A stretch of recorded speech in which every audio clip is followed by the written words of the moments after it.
Hello everybody, how are you doing today? My name is ZachTG, and today we're going to continue the Danganronpa blind playthrough.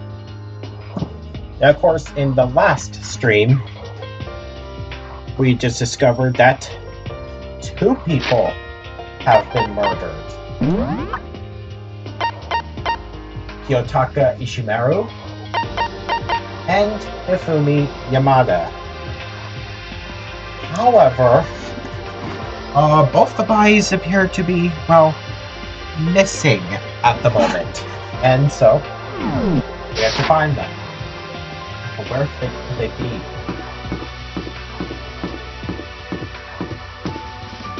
Yeah, this way is still locked. I'll try exploring the art room next.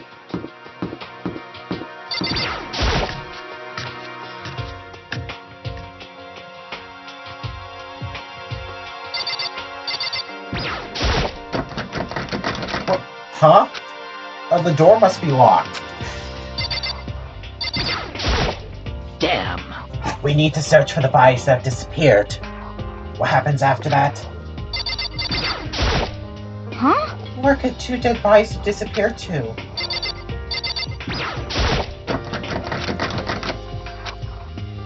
Okay, I don't know how to unlock the door. Maybe I'm supposed to explore somewhere else?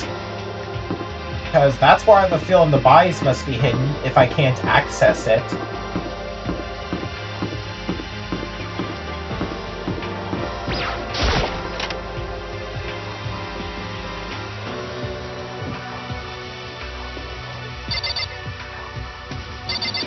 Now there's Hammer 1. Celeste. Was she really attacked with this Justice Hammer 1? But what the heck is with this thing? I have no idea.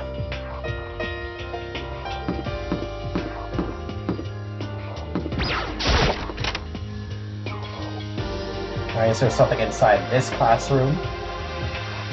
Nope. Makoto! Come on.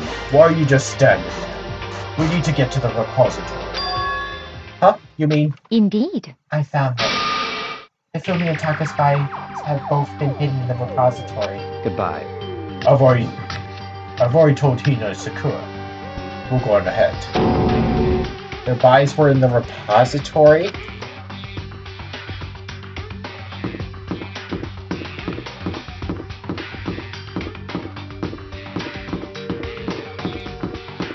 Isn't that the place that was locked earlier? How the heck did you guys get the key?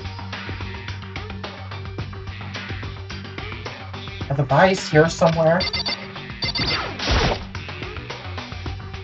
Up ahead is the repository. The doorknob turned. I guess it's unlocked. Then I have no choice but to go inside. Well, so I opened the door, and when I entered, I saw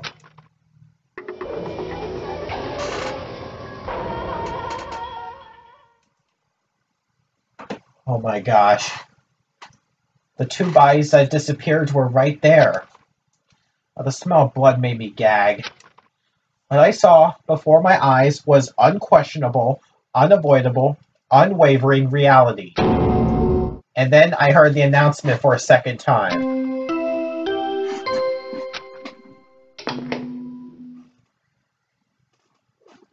A body has been discovered!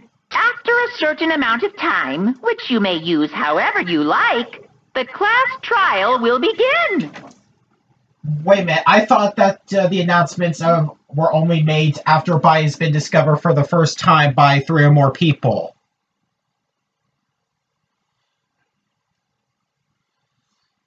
So, I thought it's been made when a body has been discovered for the first time by 3 or more people, by the first 3 people to discover it. So at this point, the second announcement should not have been made. Unless one of them wasn't dead before. That's my only conclusion thus far.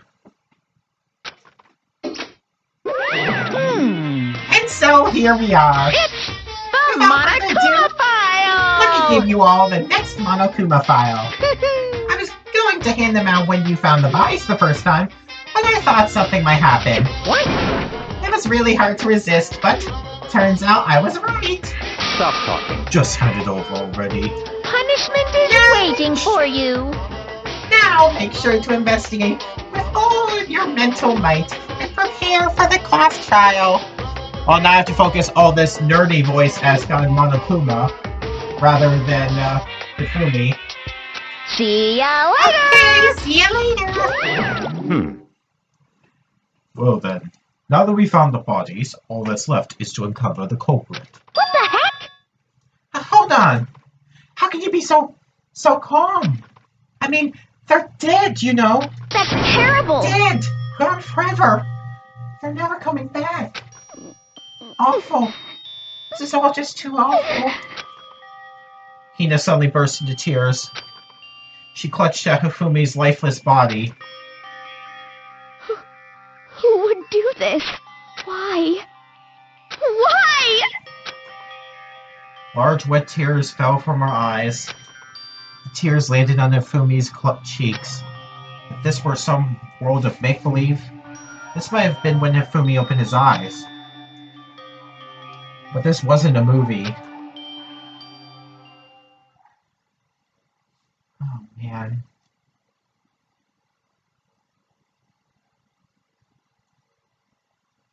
What? This wasn't... He's alive again? Where am I? Cold. So cold. Is winter coming?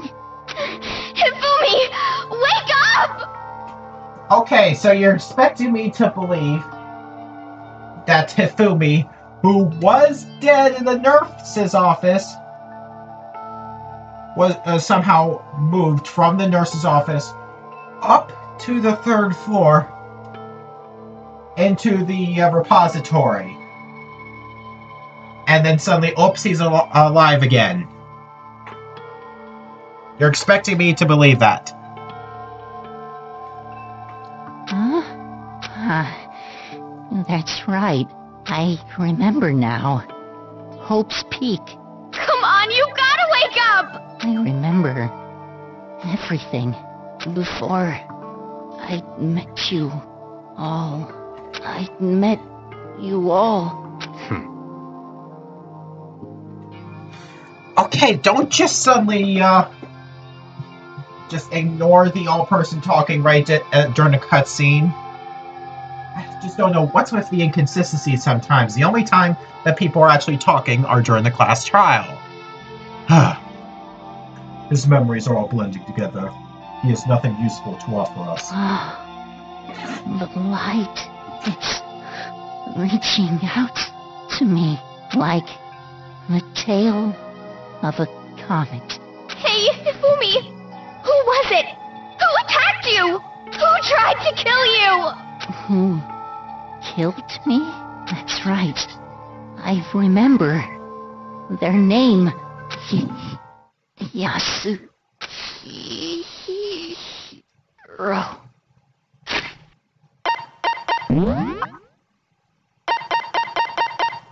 No way. Could it really be him? Yasuhiro Hagakure?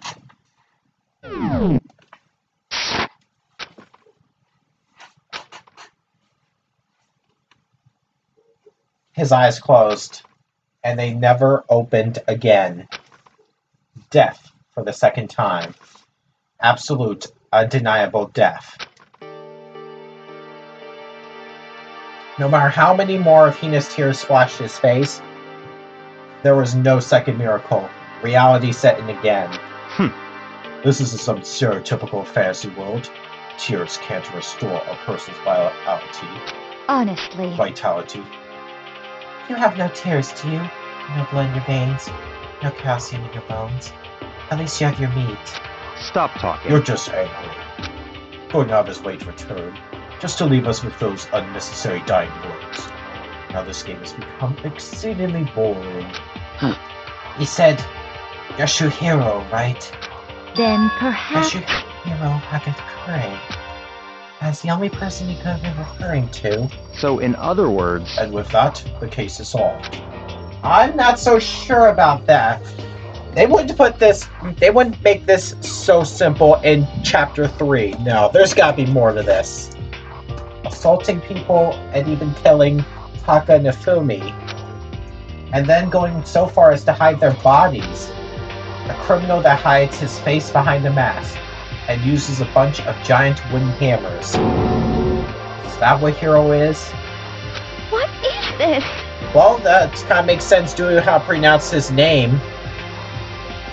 If it's true, I can't forgive him. No way can I ever forgive him. To kill two of our friends. That's fine. Anyway, it's about time we track down the culprit in our little life or death game here. Although, this time, it's not all that life or death. The trial will conclude without much trouble. Are you sure about that, Boyakuya? I really doubt they put pretty much a pathetically easy trial right in Chapter 3. Yeah, more Chapter 1 or 2 I can understand, maybe. Mostly Chapter 1. Definitely not Chapter 3, no. Indeed. Yes, it does look that way. It's going to begin again. We have to go through this one more time. I have to accept it. I have no choice but to go through with this, to make sure everyone survives. I just have to do it. Now it's time to begin the investigation. First, I better check the Monokuma file. The victims were Hifumi Yamada and Kiyotaka Ishimaru. The cause of death for each was a blow to the head. It is thought that they were both killed with a similar weapon. Possibly the Justice Hammers, yeah. 3 and 4. That's it? Very strange. Yeah, it's pretty strange. We got way less information this time than before.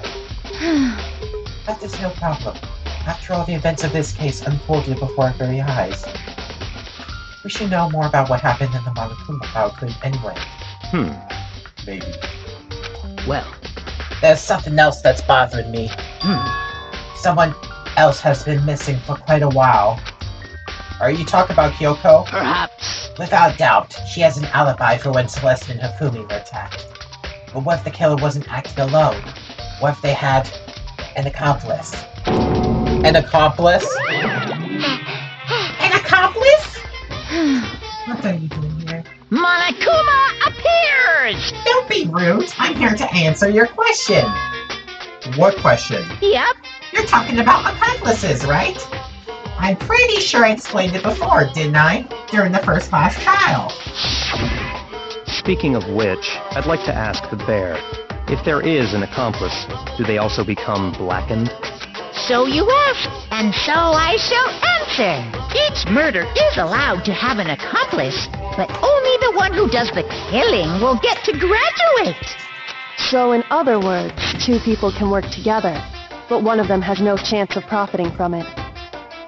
Yeah, so what if both people kill at the same time? Do they both become blackened, Monokuma? Then there's no way anyone would work together, right? In other words, So, basically, you can be an accomplice if you want, but there's no gratification in it. so then. So, are you saying nobody worked together this time, either? Hey, Sorry, can't answer that. It would obstruct the free exchange of information between you guys. I just want to make sure you don't forget. No matter how much you might assist in a murder, Phew. only one blackened can graduate. An accomplice gets nothing. So in other words, Then we only need to figure out who that one blackened is that did the killing, right? Just like normal. Well, Okay, let me take this opportunity to clarify the whole shebang. In this class trial, what you need to determine is extreme! the one true blackened who devised the murder plot and put it into action. Yeah, sounds like this trial is not going to be so easy after all. Knew it. The true blackened? So just one person? Well now, That's enough for explainifying. Now it's down to the final battle between all of you and the blackened. Good luck to all the contestants. so there can only be one blackened. An accomplice wouldn't benefit. Then I can't see any way Kyoko would be connected to this case after all. You may be right. If that's true, then... Kyoko, where are you? However... As long as she's not connected to the case, it doesn't matter. Let's get back to the investigation. Indeed. I have absolutely no doubt that Hiro is responsible. But for the time being, I suppose it can't hurt to pursue further information. So, You know, don't you think we should consider a certain someone a suspect, just in case? I'm talking about that murderous fiend, Genocide Jack. Oh, come on. This time I don't think Genocide Jill had anything to do about it. She pretty much had an alibi. She had an alibi with Buyukuya. So, sorry, I don't think it can be her. what? I'm offended. Oh. You! What did you... I've been looking all over for you, Master. When I woke up, you were nowhere to be found. You SOB! Anyway, you there, milk sack swimmer girl. Huh? Milk sack? You gotta be Why do I kidding! not be a suspect? What the heck? Well, I mean, you are a serial killer.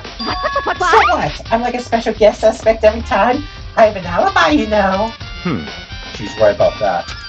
When we heard Hifumi scream, she was with me. And when the bodies disappeared, she was still lying unconscious in the equipment room. Plus, Tako's by his side, I can't imagine any way she would have had to move Hifumi's body. Yep. Besides, I calculate every move I make. I'm not gonna kill someone when everyone knows what I look like. They don't call me the murderous fiend for nothing. What are you saying? That's not the kind of thing you should be bragging about. Let's see. On another topic, should we post a guard by the bodies like before? We can't have them disappearing again. So then... Hina and I can handle that. You don't mind, do you, Hina? Sure. I'd be totally useless on the investigation anyway. It's all clear now. Then that's that. Let's begin. This whole thing's so strange. All but one of us has an alibi, so figuring out who did it should be obvious, right?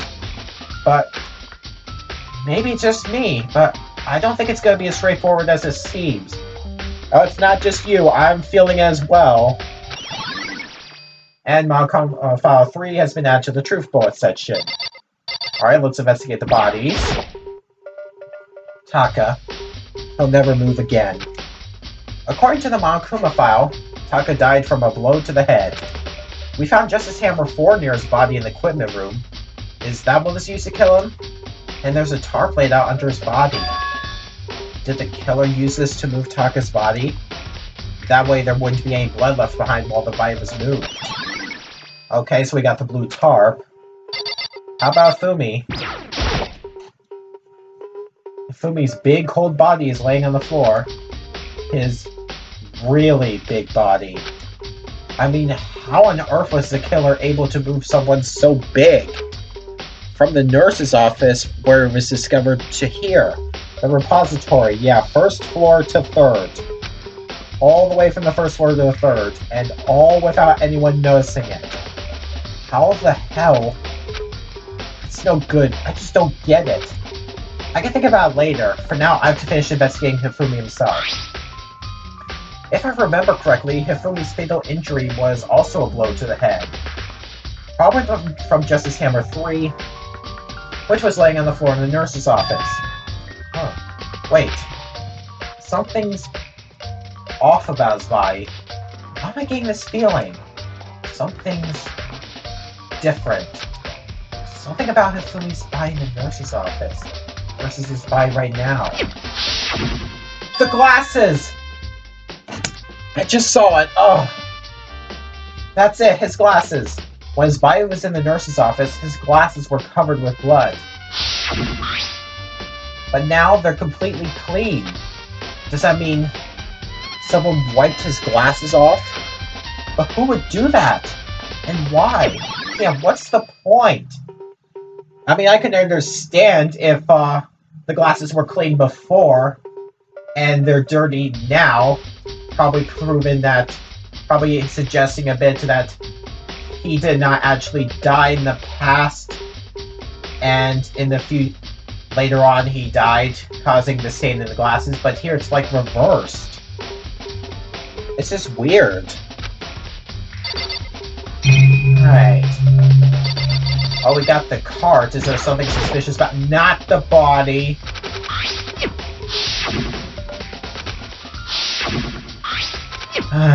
Trying to examine the cart. It's a dolly. It doesn't have a handle.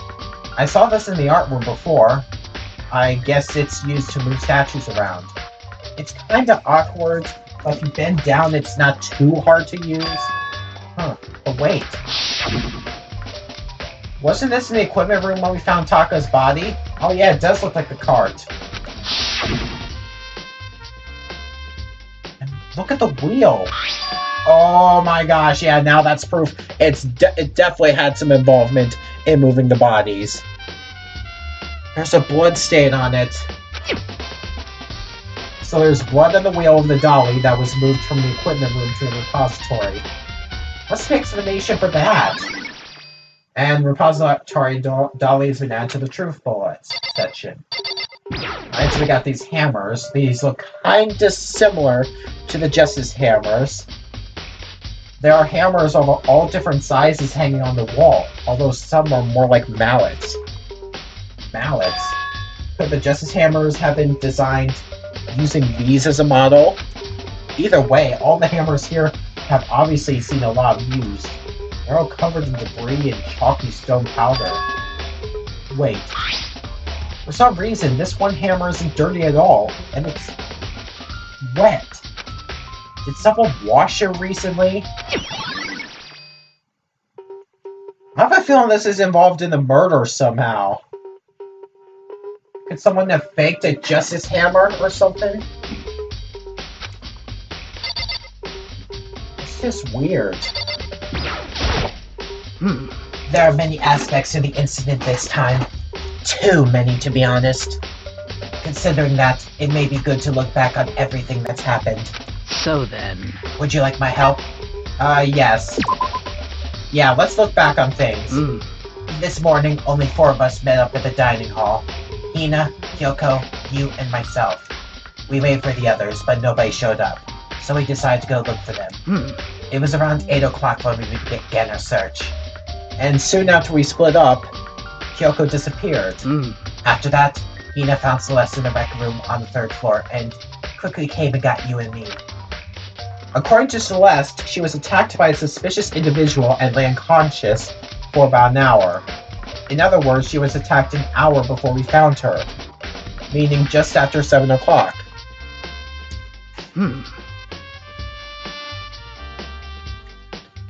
Based on the picture Celeste took, we discovered her attacker was dressed in a strange costume. It was Robo-Justice. It also became clear that this Robo-Justice had dragged Hifumi away. After meeting up with Kyoko and Byakuya, we began searching for the costumed assailant. We found an injured Hifumi in the library on the 2nd floor.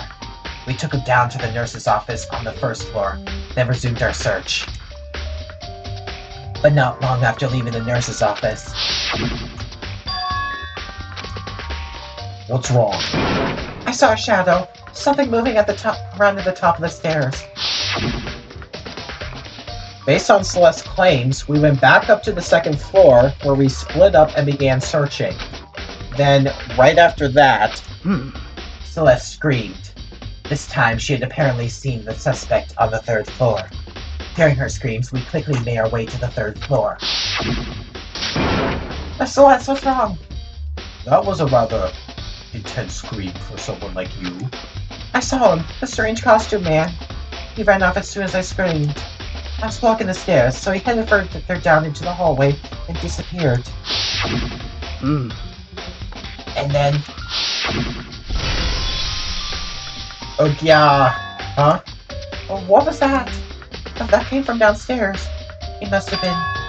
Hifumi, he's in the nurse's office. Oh, this is bad. Come on, we have to go back. At that point, we decided to split up into two groups. Celestina and I went back to the nurse's office. Meanwhile, you, Buyukuya, and Toko pursued the suspect up on the 3rd floor. And when we got back to the nurse's office,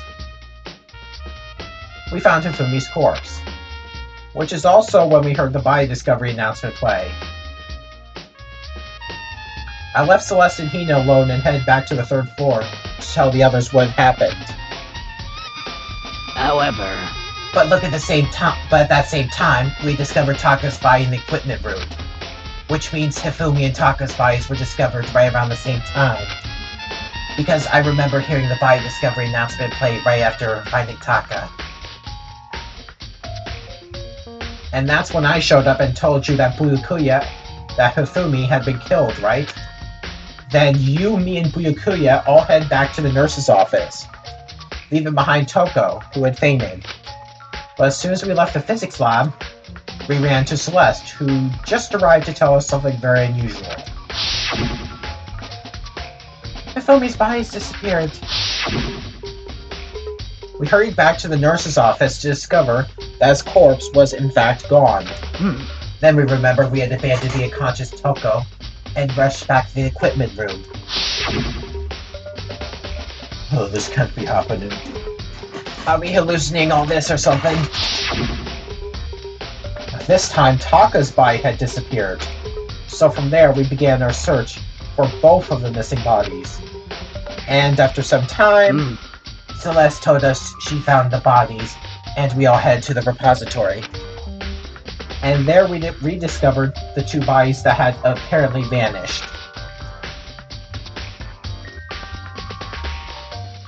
And that brings us up to now. However... Looking back, things have certainly been very active. If you want to look back at the case again, just let me know. I'm fine anytime. Okay, then there's Oi. So, Hey, Makoto, I've been thinking about something. It's about the repository. Huh? What is it? After Hifumi and Taka's bodies disappeared, we split up to look around, right? I was really scared, so me and Sakura stuck together. But... And we came right to the repository to, look around. But when we got here, the repository was locked. We couldn't get inside. It was locked? Yeah, we tried it earlier, Makoto. Do you not remember? And we came here as soon as the search started, so there's no way someone could have beat us here. So if that's true, then who locked it? And why is it unlocked now?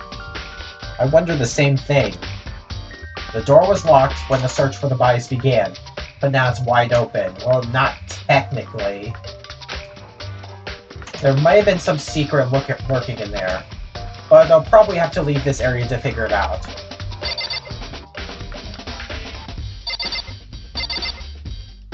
Anything you have to say, Buyukuya? Buyukuya, do you think Hiro really did it? I don't see how anyone could think otherwise.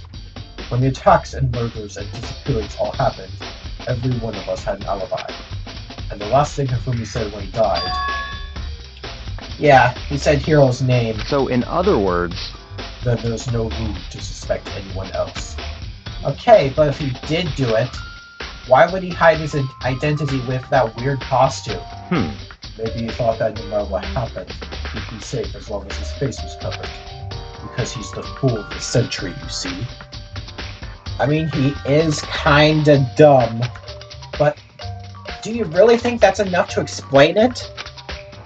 I feel like there's a clue hiding in there somewhere. What? And is that it? That's all that bothers you about the case? Well, no, there are a few other things. Like, why did the killer try to hide the bodies? They probably figured that if we couldn't find the bodies, we couldn't complete an investigation. But if that's the case, we found the bodies pretty easily, didn't we? Again, it comes back to the fact that the culprit was a moron. Is that really all there is to it? The other thing that bothers me is, why'd they bother killing two people? What? Because all the rules say is, if you can kill someone and get away with it, you graduate, right? So if you're the killer, your number one priority is not getting caught. But killing 2 people means more clues. More chances you'll get found out. I see. Hold on. Perhaps. I see. So that's what that means. Is everything okay? That's enough. Don't talk to me as if we're friends. Huh? Oh, what's with the attitude? What? You have my appreciation. Goodbye. Thanks to you. I might have some fun with this after all. His mysterious words hung in the air as he left the repository. He talked as if he'd figured something out. Well, if he did, would it have killed him to tell me what it was? Why no, because he has a strategy. He thought it might be more fun. He needs more excitement during these investigations. There's only one way in and out of this room. Through the door that Hina said was locked before. There's definitely a lock on the door, but can only be locked from inside the repository. I don't see any way to lock it from in the art room. The door can only be locked from inside the repository. Which makes me wonder. Hina and Sakura confirmed that the door was locked after we started looking for the missing bodies. And the door was designed so that it can only be locked from inside the repository. In other words, when Hina checked it, someone had already gone in the repository and locked the door. When they were done, they unlocked it and left, which is why it's unlocked now. But Hina claims that there's no way someone could have beaten them to the repository. So that certain someone has to be the killer. Or at least someone who moved the bodies. There's gotta be a clue around here somewhere. Maybe I should check somewhere else. There are some places I already know about. First, the nurse's office where Fumi was found. Then the equipment room where Taka was found. Okay, so I'm guessing we have to head to those 2 places next.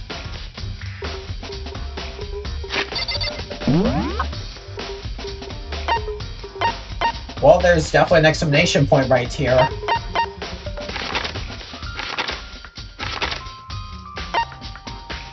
And yep, right in the nurse's office. No other exclamation points can be found.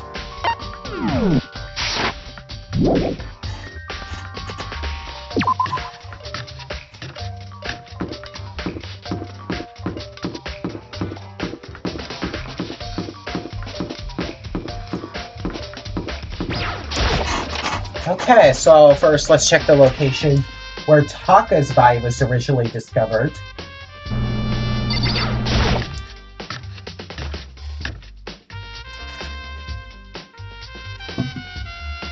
Hello, Jailside Jill. Justice Hammer 4, the weapon that was used to kill Taka. The body was moved, but the murder weapon was just left here. Strange. There's some kind of tire mark going through the pool of blood in the middle of the room. Either further proof that that dolly was used. That reminds me, about the dolly in the repository. There was blood in this tire. Could that blood have come from here? Which could mean that Taka's body was moved from the equipment room to the repository using the dolly. Both rooms are on the 3rd floor, so that should definitely have been possible. But then comes the case of Hishiro. Am I pronouncing that name right? No, Hifumi, yeah. There's the case of moving Hifumi's body from the 1st floor to the 3rd floor. All in at least a minute.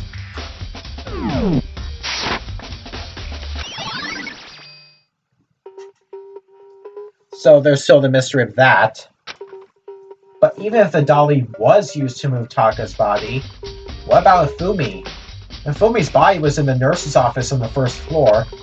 Even with a dolly, there's no way to get it up to the 3rd floor. That's still a total mystery. Huh? This tarp. I feel like I've seen it somewhere before. And just recently, too. And yeah, I think there was 3 tarps here, but now there's 2. Hello, Genocide Jill. I was was sleeping right here when the killer carried the body away. I'm super pissed I missed such an ultimately rare event. I forget, can I warp during the investigations? Yes, I can. Alright, so let's check out the nurse's office.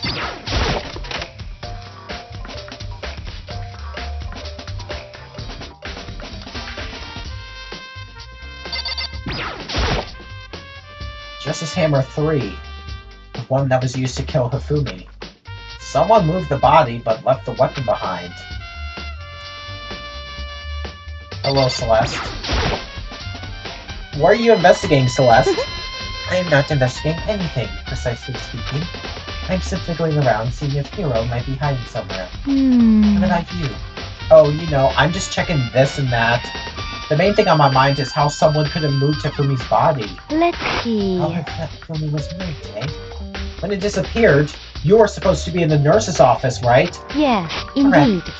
Hina was not feeling well, so I stayed behind to look after her. But she seemed to be getting worse, so I took her to the bathroom. And when you got back, the body was gone? You could not have been gone for more than a minute or two, though. Yeah, Hina said the same thing. So then the killer was able to get in and move Hifumi's body in that short amount of time. Indeed. It would seem so. And let's not forget the bathroom was also in front of the path leading to the second floor. Is also in front of the bathrooms. So, how did the person who moved the bodies not discover, like, not get caught by those two? I have no idea. To carry off someone as big as Hifumi in only a couple of minutes is... I can't think of anything as... I can't think of it as anything less than impossible. Okay, so we have Celeste's account.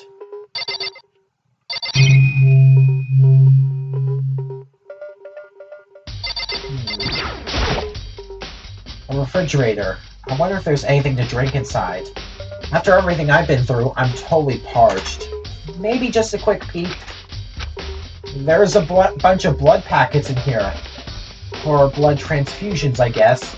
It doesn't help me, though. I'm not a vampire.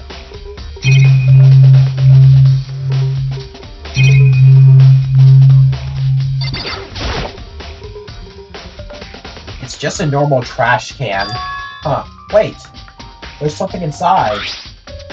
It's too small to be a handkerchief. It's a glasses cleaning cloth? That must be Hifumi's. And it's got some kind of cartoon character on it. Ugh, but it's also covered in blood. Oh. Did you find something? Yeah, there was a cleaning cloth in the trash can. Huh? A cleaning cloth? And it's all bloody. Whoever this belonged to must have used it to wipe up some blood. But who would need to do something like that? I haven't the slightest idea. Yeah, me either. But I think it might be important.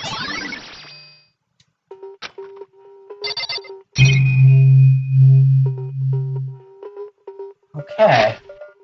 I don't know where to investigate next. I think I searched this, the nurse's office spick span. Maybe I should investigate the physics lab one more time. Oh, okay. So this is where you were. I've been looking for you. You have? I want to thank you for what you did. Not that you meant to, but you ended up making this little game of ours very interesting indeed. We should go to Hero's room. Oh, and let me give you this. Meet in the dining hall. Yeah, I think that's the note that Hero wrote. This is the note Hero wrote to get us all to meet up, right? You remember well. Well, the penmanship was pretty remarkable, so it left an impression. It's all clear now. Anyway, this makes it clear, right? This is a trap. What is? Things grow ever more exciting. What are you talking about? Do I have something in the truth bullets here? No. I've already repaid my debt. I don't owe you any more explanation. Goodbye. Goodbye. Okay, so we got Yashiro's message. He said to go to Hiro's room, but what's waiting for me there? After I just warped. Well, now I have the explanation point.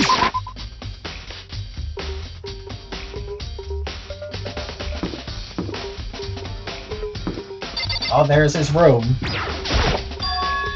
The door is unlocked. I guess I can go inside. Uyukuya did say to go look. It might not be a great idea, but I'm gonna take the plunge.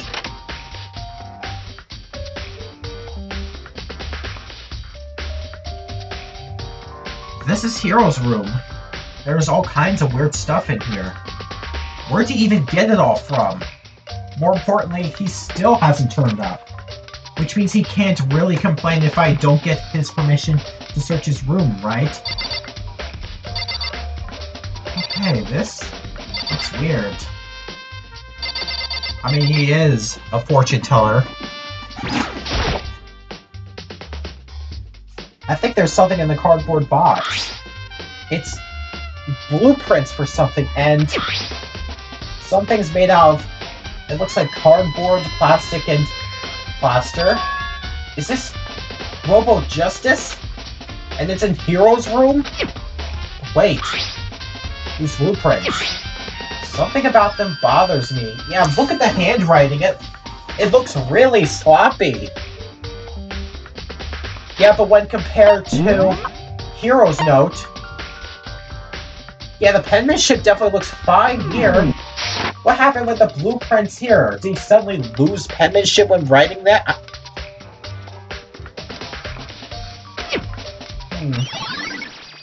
Robo Justice blueprints have been added to the Truth Bullet section of your handbook.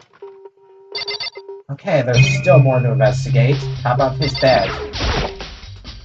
It's a normal bed, pretty much just like the one in my room.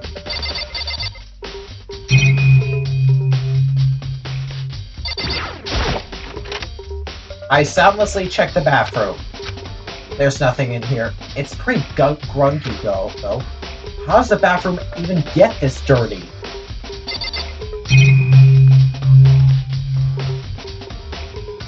Well, there's nothing much in here now. Makoto, big news! Big news! What's wrong? We found Kyoko! What? Is she okay? Where is she? Wait, I wasn't done. There's more big news. Just a second. Robo Justice showed up too! Robo Justice? It's Hiro wearing the costume. Okay. Anyway, as soon as you can, head to the pool on the second floor. To think Hiro and Kyoko would turn up at the same time. Anyway, I have to head to the pool. I ran off to the second floor as fast as I could. Yeah, this is getting more and more suspicious for Hiro. Because he was found wearing the costume. Kyoko, and... I mean...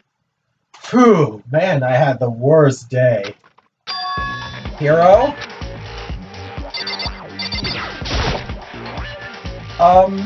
Hiro? Huh? Oh, hey, Makoto. Yeah, duh. Who else would I be? That's a good question. Huh? Huh? What? Why do I look like this? What? Did someone come along and remodel me while I was sleeping? Was it the Illuminati? Okay. Right. I found Hiro. He was jammed into the pool room locker. It looked like he was fast asleep, so I kicked him and woke him up. Don't be mean! I still can't believe you kicked me. You could have been a little more gentle about it, like I don't know, press my face or something. What? That's creepy. Anyway, Kyoko, where have you been all this time? You just disappeared all of a sudden, without a trace. Well... There was something I had to check up on. What do you mean? Never mind. I can't never mind. It's nothing. Never mind. Hey. More importantly, she says that, but does she have any idea? Does she know people think she might be spying for the mastermind? And? First of all, Hiro, you need to explain to us why you're dressed like that. I mean... Oh, well, I mean, I have no idea. 1 second I was asleep, don't even know how that happened. Then I woke up, and then I was here. I don't care. Do something about that costume. It pains me just to look at you. Huh? Well, I don't know what's up with this thing, but I can't actually get off. Hello, help? Why would you make something that you can't take off by yourself? You got it all wrong! I didn't make the stupid frickin' thing! It would seem... There's a clasp on the back that's keeping you from getting it off. It looks pretty sturdy. I don't think you can get it off on your own. We don't really have a choice. Let's help him. It took everyone's help, but slowly we were able to get Hiro out of the soup. It took only a few minutes, but eventually we got all the pieces off. Whew, free at last. Isn't it kind of weird how perfectly the suit fits Hiro? So then... Well, to the point, nobody but Hiro will be able to wear that costume. Yeah, making him more like the prime suspect. Oh boy. Wait, what? Hold on a sec. Honestly. Don't bother trying to act innocent. The blueprints were in your room as well. Is that okay? In other words, it is obvious to everyone that you made this costume. That's true. I saw the blueprints myself. Yeah, me too. Could it be... That's obvious. The one who put this costume on and went around attacking everyone. That's terrible! Was Hiro. Shall we tie him up and gag him? Just the worst. Good idea. We wouldn't want him killing anyone else. What? Tie me up? Hold on, guys. I think that's going a little far. That's right. He may be a suspect, but he deserves fair treatment. Yeah, I mean, attacking blueprints? I have no idea what you guys are talking about. What the heck? You can't talk your way out of this. It's been decided. You killed them. Please. What? Killed who? I have no idea what you're talking about. There must be a fake hero running around. What are you saying? You're the only one who can wear this costume. So who else could possibly be the costume attacker? What the heck? How do you know I'm the only one? Maybe you should try it on for yourself before you convict me. Okay. Fine, if you're gonna be a jerk about it, I will. Without missing a bit. Translators, it's missing a beat, not missing a bit. And here's what I assume typo number 6. Hina started putting on the Robo Justice costume. Huh. See? Look. See how loose it is? I mean, come on. I'm blind as a bat in here. Can't see my feet at all. I'm surprised you got anywhere in this thing.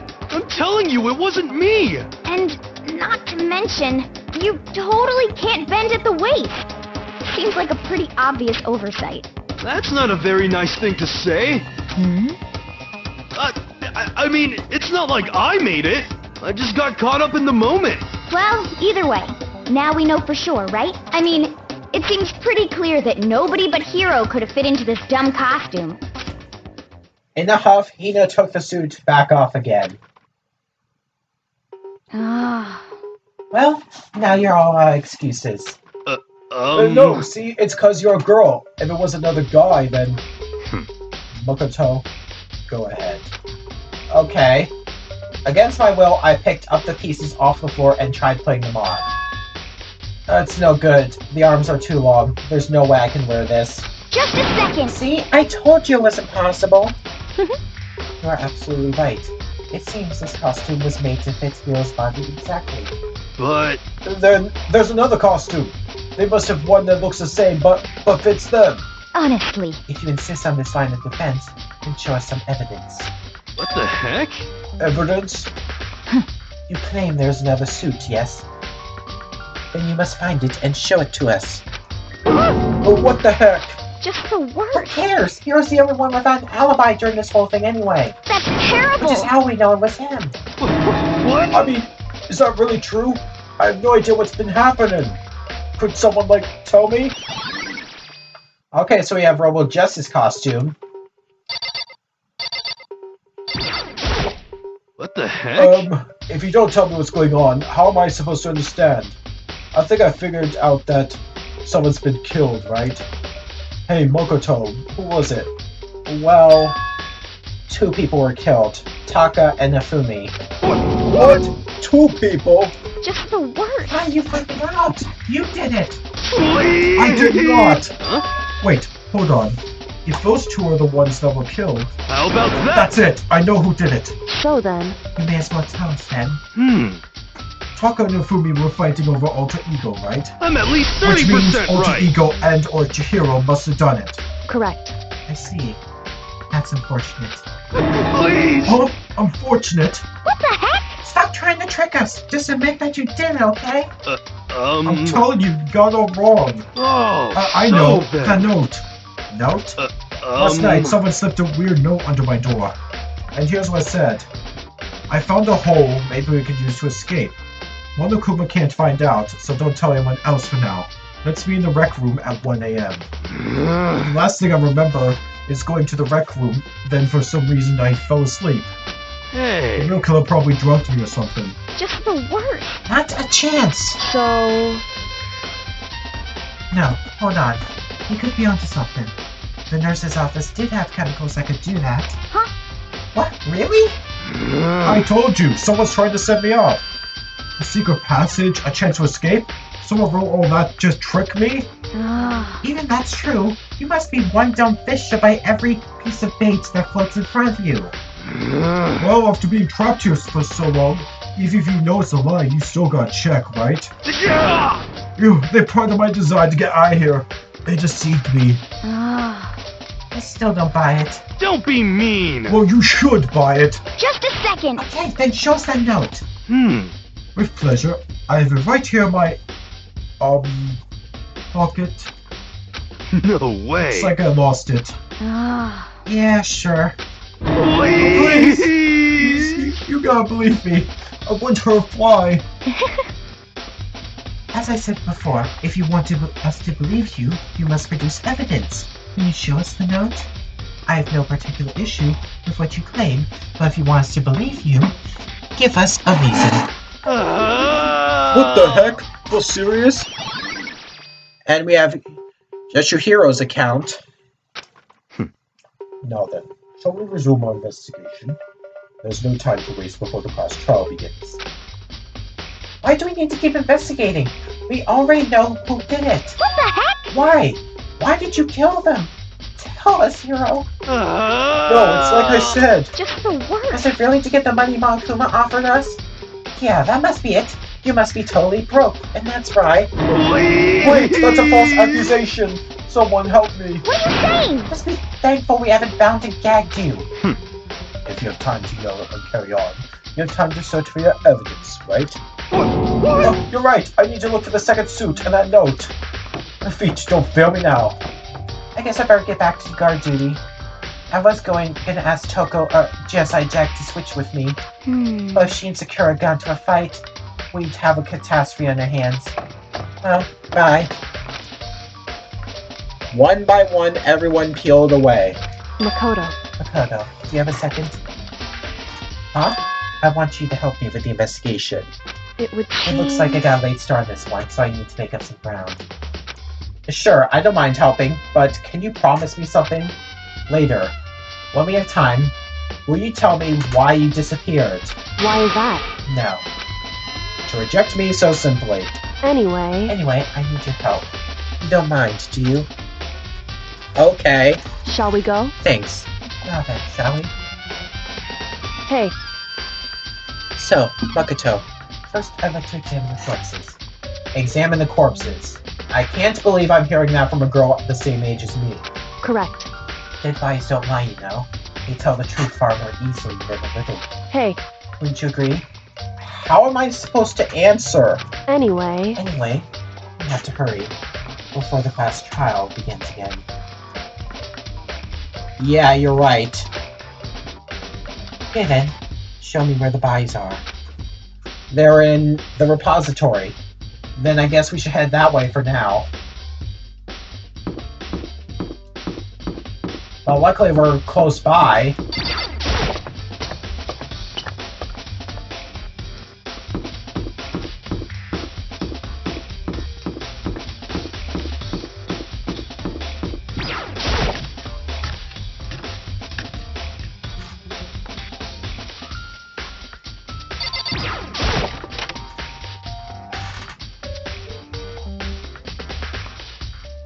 Fumi and Taka.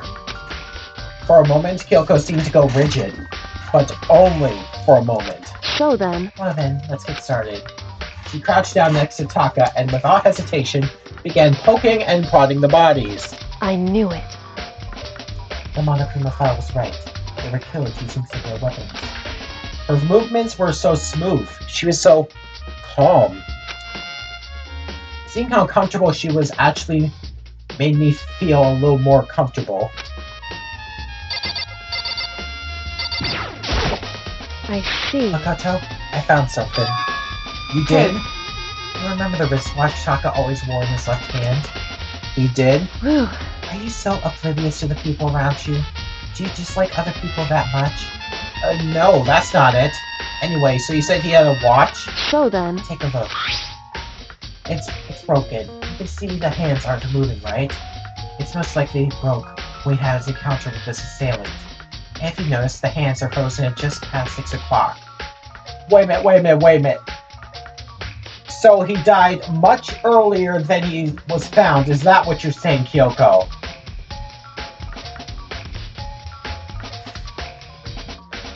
This is getting much more complicated than I thought. So that would mean the watch was broken sometime just after 6? That's right. But last night, Taka's watch definitely wasn't broken. Hey you! How long are you gonna keep us waiting? Taka's irritated voice pierced the air as he stared pointedly at his wristwatch. It's almost 10 o'clock, you know that? Bedtime for all the little boys and girls. In other words... So if it worked at 10 last night, it couldn't have been broken at 6 p.m. Meaning it must have happened at 6 this morning. Yeah. Yeah, definitely... Yeah, it was definitely not after Fumi's body was found. So it's gotta be much earlier. Yeah, probably before most of us even went to the dining hall. However... And that's not all. Look at Taka's left hand. He appears to be gripping something. You're right. There's something white in there. Makoto. Can you try to pry it out? Me? Because... Rigor mortis has already set in. Boys are better suited to this kind of manual labor, right? Okay. As much as I didn't want to, I grasped Taka's cold hand. The ice cold hand was nearly enough to cause my heart to stop beating. After some effort, I was finally able to free the object from his tightly clenched fist. Piece of paper? Hey. Was that all he had in his hand? Yeah, that's it. Just a little scrap of paper. Doesn't seem like much of a clue, does it? Is that right? I wonder about that. Kyoko then turned to Hifumi's body. So then... Let's check Hifumi's body now. Perhaps he left us a few clues of his own. Okay, so here's Kiyotaka's scrap of paper. So, did you find anything? Indeed. I did. More than I expected, to be honest. Look at this. A wad of paper? That's right. Hifumi had it hidden on him. Hidden? Indeed. He'd stuffed in his pants. So I can only assume he hid it on purpose. In his pants? Wait, so you... Why is that? It was just pants. Not like his socks or something. I don't know what that means. Hey. Anyway, let's take a look at that paper. Not the paper. Go ahead, Makoto. Open it up. When I think of how it was stuffed down his pants, it's like... It better be important, Hifumi, or I'll never forgive you for this. Oh, this kind of looks familiar. We got paper with a rip on it. Maybe the same rip of paper that Taka had gotten. And this, it's a note. I found a hole maybe we can use to escape. Monokuma can't find out, so don't tell anyone else for now. Let's meet in the equipment room at 6 a.m. That's just about the time when he died. And I think that might be a similar note to the one that Hiro gotten. most likely. So I think whoever did this had a real calculated plan to kill Taka and Tafumi, and of course frame Hiro for it. Yeah, this just seals the deal right there. That note. I found a hole maybe we can use to escape. Monokuma can't find out, so don't tell anyone else for now. Let's meet in the equipment room at 6 a.m. So... That sounds very familiar. That's it. It's the same thing Hiro said. Then he was telling us the truth. However... Although, it's not exactly the same, is it? Last night, someone slipped a weird note under my door. And here's what it said. I found a hole maybe we could use to escape. Monokuma can't find out, so don't tell anyone else for now. Let's meet in the rec room at 1 a.m. The time is different. Hiro told us that his note said to meet at 1 a.m. But the note they wrote to Hifumi asked him to meet at 6 a.m. Is that right? Hold on. Just because Hifumi had the note doesn't mean it was meant for him. Huh? So... Part of it has been torn off, right? I think there's likely some meaning. There's some meaning to part of it being ripped. Could you maybe explain it a little more? Oh, could you be so daft, Mokoto? Could you really have to be so daft sometimes, Mokoto? I think it's pretty obvious to me that note was intended for Taka. Think carefully. Hey. Why would he have been clutching that scrap of paper so tightly?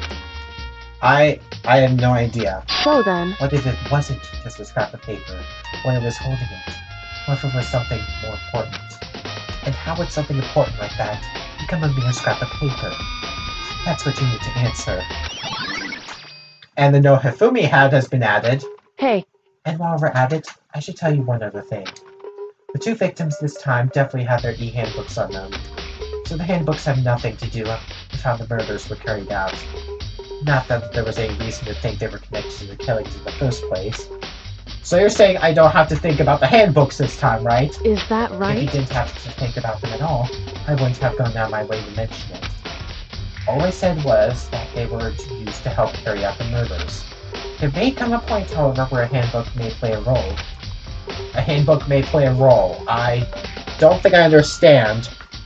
I think it's pretty obvious it's just to get to the pool room in order to stuff Hiro's body in there.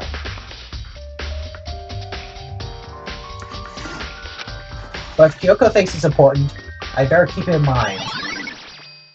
E-handbook has been added to the truth bullet section.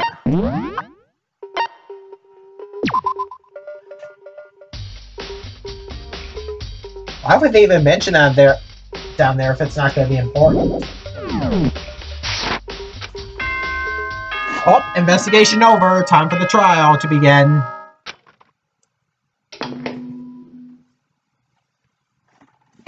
Are you excited? Are you pumped? It's time for the class trial to begin! Like the bright burst of fireworks, like the flash of a soul clashing with life and death. And so, with no further ado, everyone please meet at the usual spot. Make your way to the red door on the first floor of the school.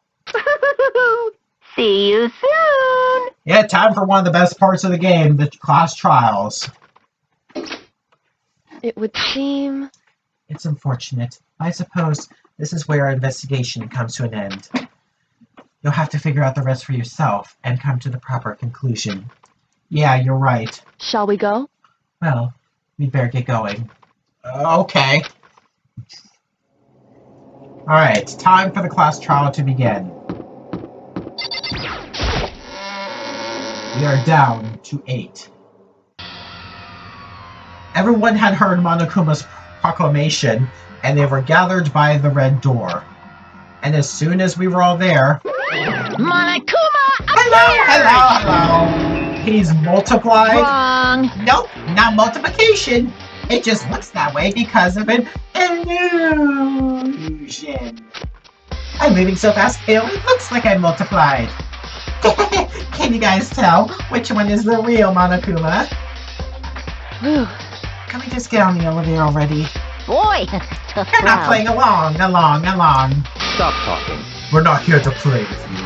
Okay. Okay, fine. Hey! Then if everyone's here and ready to go, please board the pain train, elevator. I'll see you guys down there. Let's go. Okay then, shall we? Please! Hold on, I'm not mentally prepared yet. What the heck? You'll never be mentally prepared. You can't run away anymore, hero. You gotta pay for your sins. What the heck? I told you already. I didn't do it. We're serious. That reminds me. Did you ever find the other costume? Or the note? Well, no, but... How unfortunate. Then it would seem we have a culprit. Hey, This isn't the place to talk about. Save your accusations for when we get to the courtroom. That's right. She's right.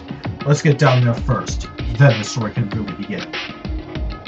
Yeah, good idea. That's right. I have to do it. I can't let whoever killed Hifumi and Taka get away with it. For everyone who's still alive, and for the two that lost their lives.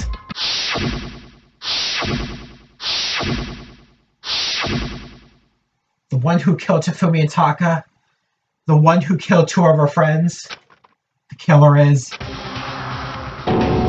someone right here. Yeah, but who could it be? I took one last deep breath and exhaled slowly. I began to walk toward the elevator. Once everyone was aboard, the doors closed on their own, and the steel box began to move. The clunking of the elevator kept us company as we fell further and further down. There was no going back. Until we settled all this, we couldn't go anywhere. I'm not sure how long it was before the elevator finally came to a stop.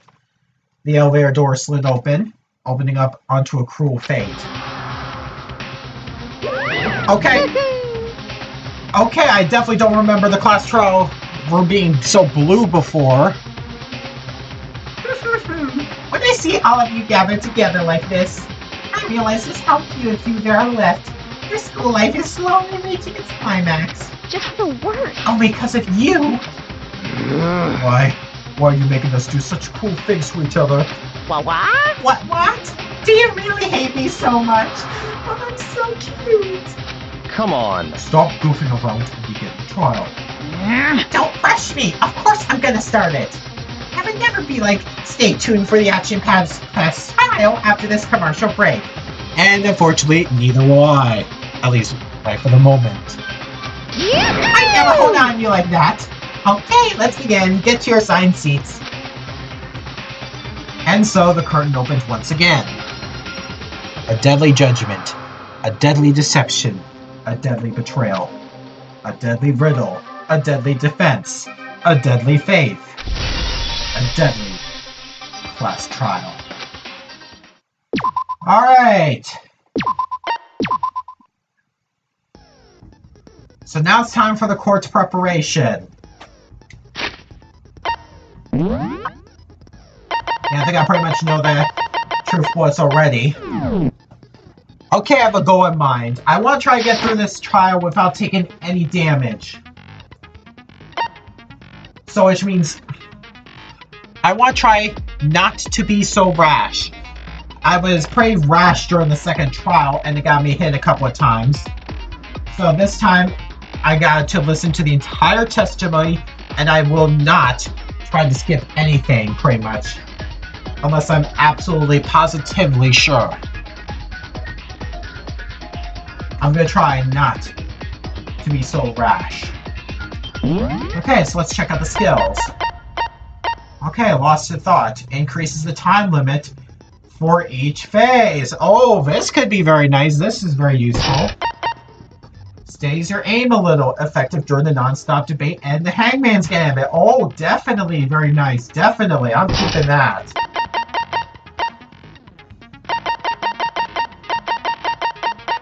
Of course, I still don't have vocabulary. Still not gonna use vocabulary. So, I think we're done here. So, it's time for the class trial to begin. All rise! Let's begin with a basic explanation of the class trial. So, your votes will determine the results. If you can figure out who done it, then only they will receive punishment. But if you pick the wrong one, then I'll punish everyone besides the blackened, and the one that deceived everyone else will graduate. Now then, to begin with... We already know who did it. Was that? It was Hiro. He does not have an alibi for when the murders took place, and we found him in that suit. I have a feeling it's much more complicated than that. I think it was framed. Don't try and deny it. You killed them. I didn't!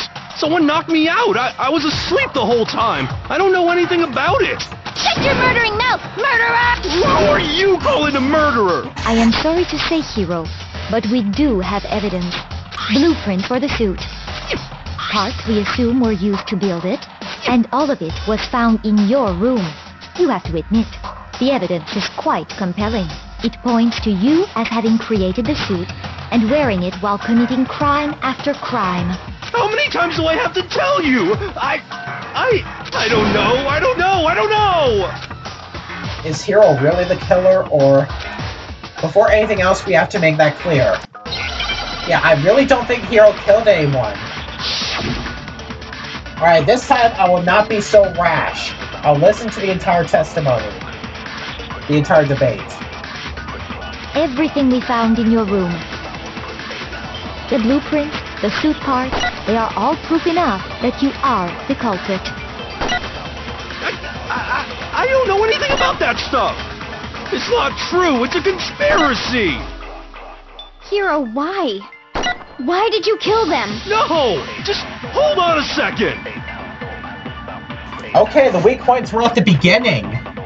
Okay, so there are 2 weak points, and I think I obviously see the contradiction. I mean, look at the blueprints. That handwriting is awful messy. If I remember right, Hiro's handwriting is, and yeah, they're basically spelling it out for us. Everything we found in your room. The blueprint, the suit parts... Nope! No, that's wrong!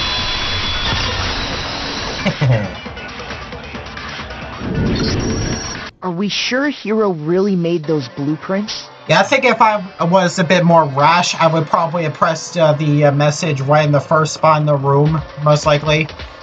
So it's good not being rash. What do you mean? Well, take a look at this.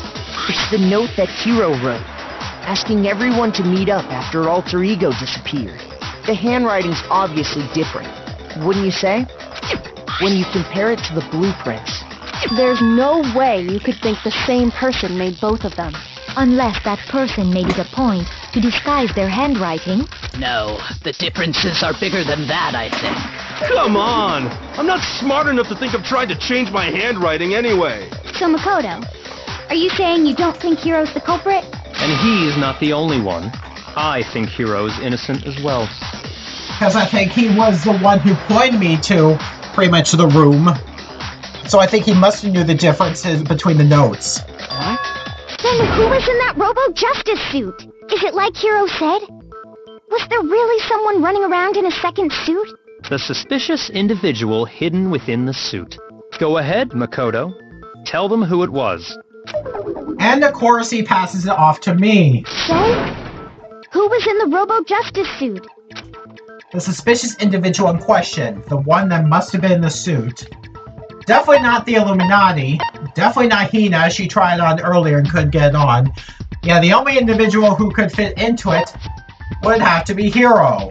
Unfortunately. I got it! Other than Hiro, I can't think of anyone else it could have been. So that must mean that the Robo-Justice suit couldn't have been that involved in the murders. Obviously he was the one in that particular suit. And we never found any kind of second suit.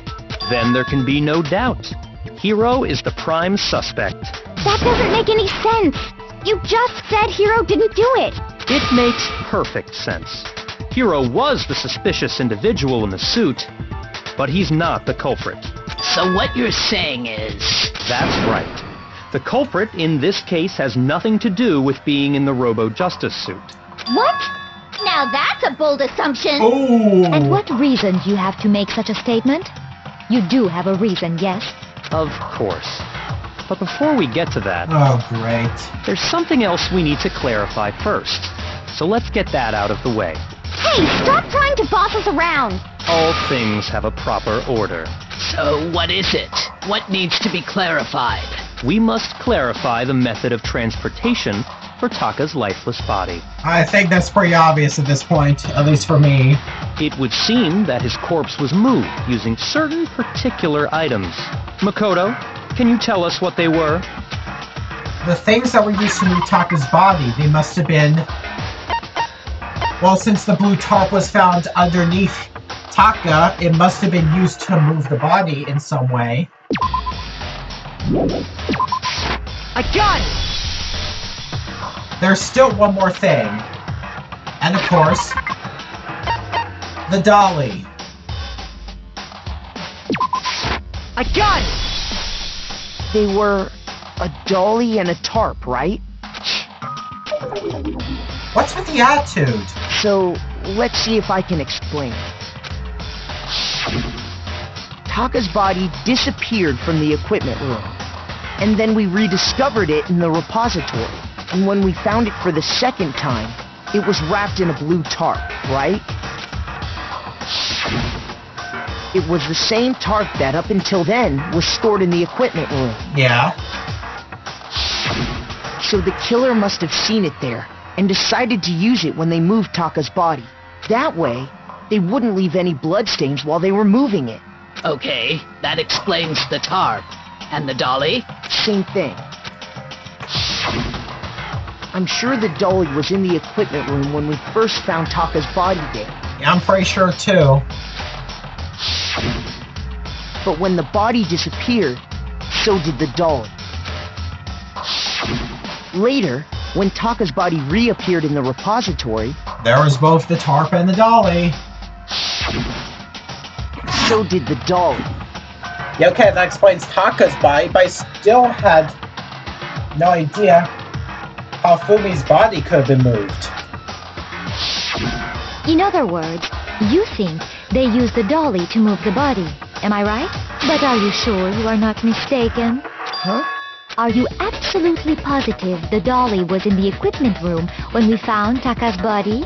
That dolly was made specifically for moving large objects between the repository and the art room. It would be very strange indeed to discover it had made its way to the equipment room. Yeah. Is it not possible that it was in the repository all along, and you simply didn't realize it? She's raised an objection. How do you respond? There is no shame in being wrong. Nobody expects much from you anyway. We have all accepted the fact that you rarely understand what is going on around you. Wow.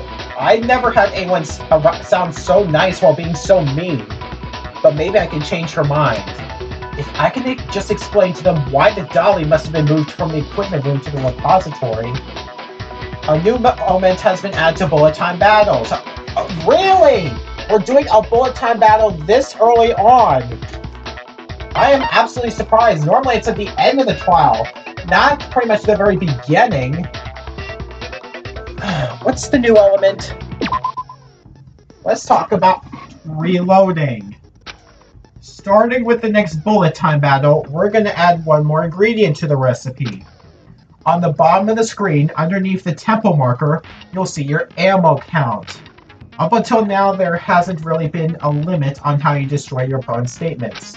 But from now on, just locking on and pressing the triangle button won't be enough to handle them. Now it will cost you 1 bullet to destroy a single remark. Oh, great. So now I gotta add reloading into the whole mix. Once you run out of bullets, you can't destroy any more statements, no matter how locked on you are. However, you can reload by pressing the square button. Great. X to lock on, triangle to fire, square to reload. Just like locking on, you have to press the square button in time with the tempo marker. Oh, great. Basically, just remember that the square button now has a function along with the X and square buttons. Really, another mistake. Are you sure it's not the triangle buttons? We've been introduced to square and triangle before. Jeez. What is that, mistake 7? You will automatically reload at the start of fever time, and your ammo will not decrease. Oh, but if your action difficulty is set to gentle, you won't have to reload at all. Well, too bad I'm doing this in fine difficulty. In which case, you can ignore everything I just said. Well then, good luck and have fun. Here we go. The moment of truth. You had it wrong. I cannot agree. You are a fool. So pathetic. Lies will get you nowhere. Do your worst. Away with you. You miserable wretch. I cannot agree. You are a fool. Lies will get you nowhere. Do your worst, you miserable wretch. You have it wrong. I cannot agree. You are a fool. So pathetic. Lies will get you nowhere. I cannot agree. This should prove it. Oh, I had the tempo mixed up for a minute, but I don't think I lost any health. That's surprising. If you're asking for proof that the dolly moved, I have it right here. I just like how the reloading automatically reloads 2 bullets at a time. Now, I was expecting it to reload once. I didn't want to say anything during the bullet time battle in case I would mess up the tempo. Well, I did mess up near the end, but not enough to the point where I would lose health. I just don't know, if you lose health during that section. Maybe if you let the statements linger on too long. When I found the dolly in the repository, one of the wheels had a blood stain on it. Yeah. There was a pool of blood in the equipment room with a tire mark in it that matched the dolly wheel's tread. The killer probably rolled the dolly through the blood on accident as they wheeled the body out of the room, and as the blood dried on the tire, they moved the body into the repository. So there's my proof that the dolly was used to move Taka's body. Yeah. Jeez, does Celeste really hate me that much? Well, anyway, that was just something we had to get out of the way. Let's get back to the main subject. Yeah, the subject of how Robo-Justice didn't do it. Because if it's not a killer robot, then... Yeah, there must be a reason why he had to introduce the dolly and tarp so suddenly. What kind of robot is it? I'm not sure that really matters. I'd be happy to explain why the occupant of the suit couldn't possibly be the killer. If you look back on how the body was transported, it will become immediately obvious. Yeah, the dolly. If I look at how the body was moved, it will be clear why the person in the suit couldn't have done it. What does he mean by that? Okay, so let's see. Robo-Justice costume. Just by the fact he couldn't bend down, most likely. As we know, Taka was killed in the equipment room. Yeah. And from there, the body was moved to the repository, correct? Yeah, the culprit wrapped the body in the tarp, then loaded it onto the dolly and wheeled it off, right? Now, keep in mind that the dolly doesn't have a handle. Okay. Well, yeah, but even without a handle, all you'd have to do is bend over. Rash! No! I'm sorry, I just had to do it. I just saw the contradiction immediately. You're absolutely right that you could push a dolly without a handle if you stoop down low. I promised myself I would stop being so rash, but when I see a contradiction that obvious, I just can't help but to present that quick. But if you were wearing that suit, do you think you could actually get into a position like that? I mean, yeah, she couldn't even bend down when she was wearing the suit. What do you mean? Think back to what you said when we were all checking out the suit together. Remember? I'm blind as a bat here. Can't see my feet at all. I'm surprised you got anywhere in this thing.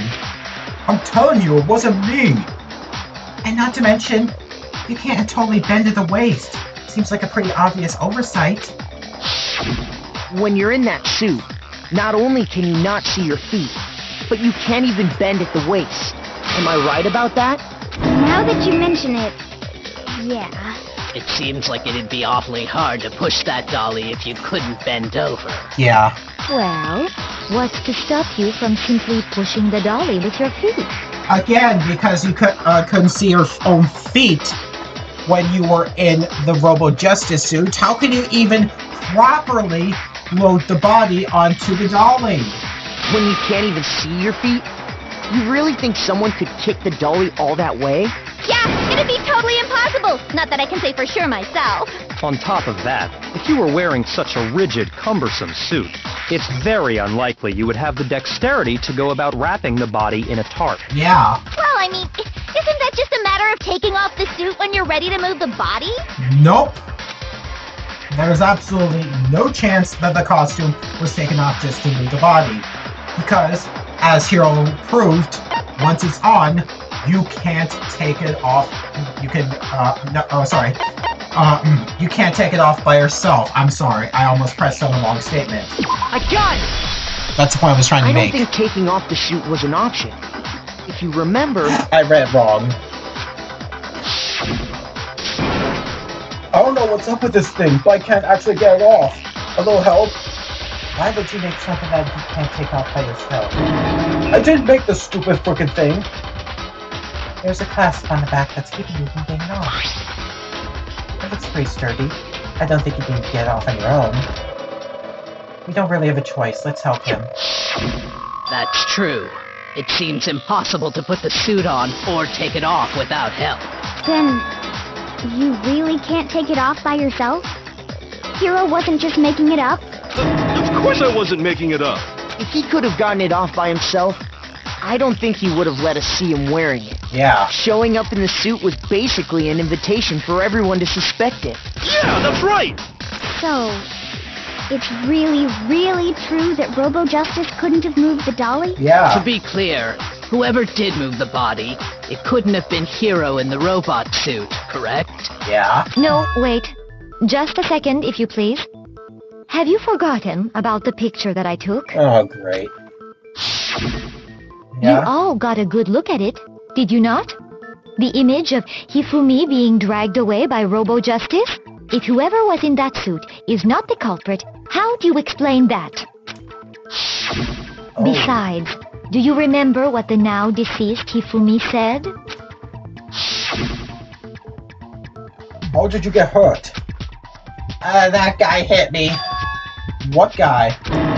Robo Justice, that's why I decided to call him just now. So long as those facts exist, the proper conclusion is beyond question. The individual inside the suit and the culprit are one and the same. It was Hiro, without a doubt. Yeah, that's gotta be right. Hold on a second. It's still far too early to reach that conclusion. Yeah. Besides, there's no hurry to decide who did it. Before we rush to a verdict, shouldn't we explore every single possibility? Yeah. Instead of seizing on one viewpoint, the truth is uncovered by analyzing things from every angle.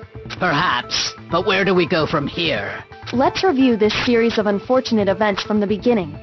Maybe we'll uncover something new. Yeah, maybe. What a pain in the ass! I don't disagree, but our lives are on the line. If this is what it takes, we have to do it.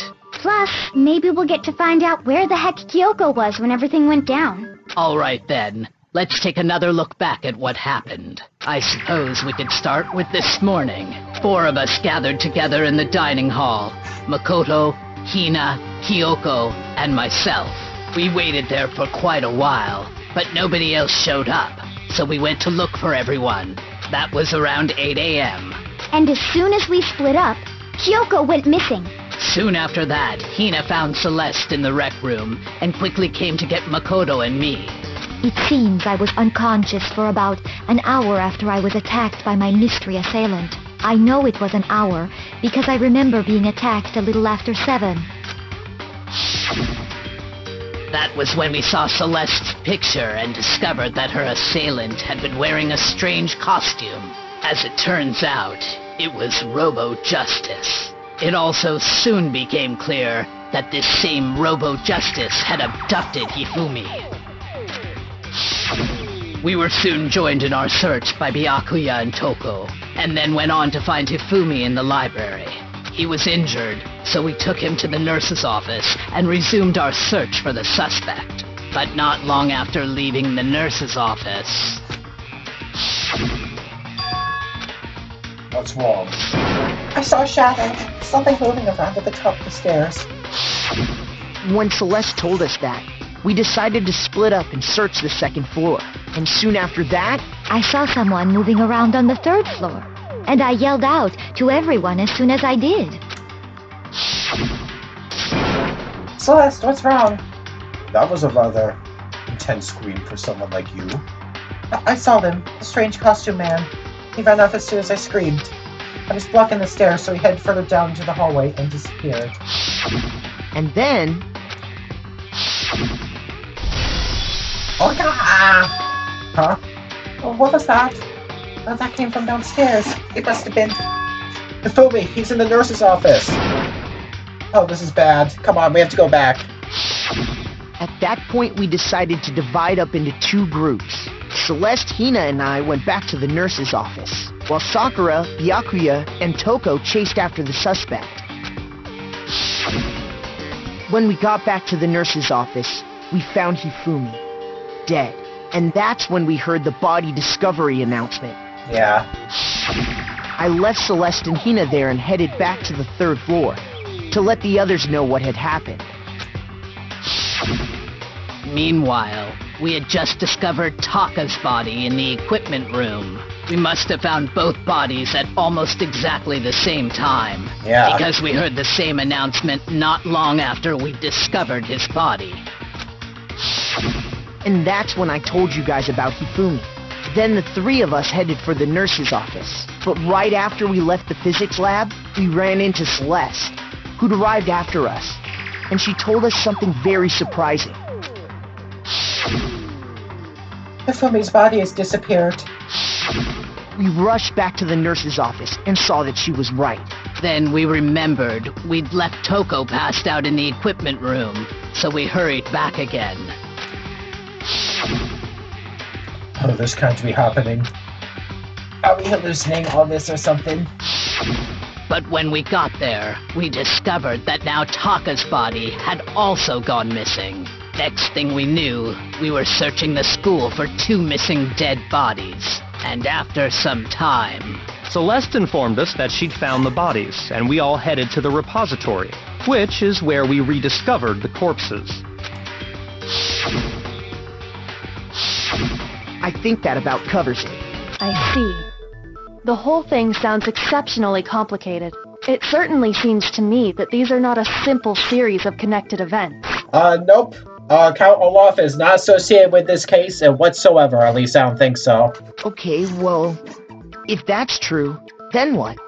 Rather than a single series of events, I think we have to consider each murder a separate situation. And from there, we can uncover the contradictions surrounding all of them. Okay, one step at a time. Now then, let's get started, beginning with what happened to Taka. The contradictions hidden in what happened to Taka. In order to uncover the truth of this case, I have to find them, no matter what. Okay, another non-stop debate. Here we go. Okay, there's gotta be truth bullets in there somewhere. So, regarding Taka's death, let me just review the controls. Let's see, R1, okay. Yeah, flashback, that's the one I want. Wonder if he died before Hifumi, or perhaps it was after? We already know what order they were killed in. Okay. Taka came last. What makes you say that? Because of the numbering of the Justice Hammers. It's true that Hifumi was killed with Justice Hammer 3, while Taka's death came from a swing of Justice Hammer 4. See? So it's obvious Taka came after. I think that's another way just to set the reasoning, I think. I think I remember in a similar Ace Attorney game in which the killer basically falsed the order of events just to try and make it look like they were following the system in place. The Justice Hammers were numbered, but were they really used in that order? So, Okay, I don't think regarding Makuma Taka's file death, actually contradicts I wonder anything, if he died so with the let's fact that we try to use a already weak know point. what Taka came last. What makes you say that? Because of the numbering of the Justice Hammers. It's true that Yeah, the Hifumi was numbering. killed with Justice Hammer, while Taka's death. See? So it's obvious Taka I'm just came wondering after. if the flashbacks carry over from the end to the beginning, most likely. They do! So, regarding Taka's death, I wonder if he died before Hifumi, or perhaps it was after?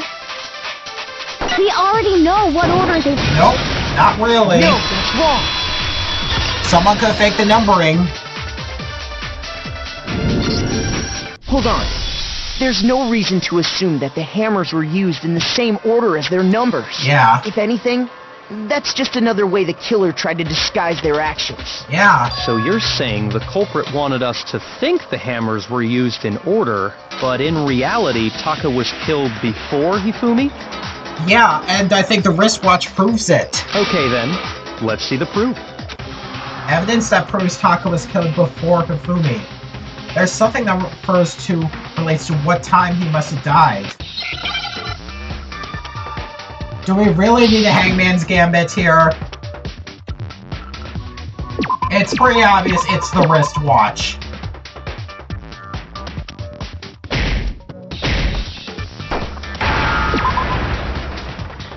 At least I'll say this, it's much better than the one in Chapter 2.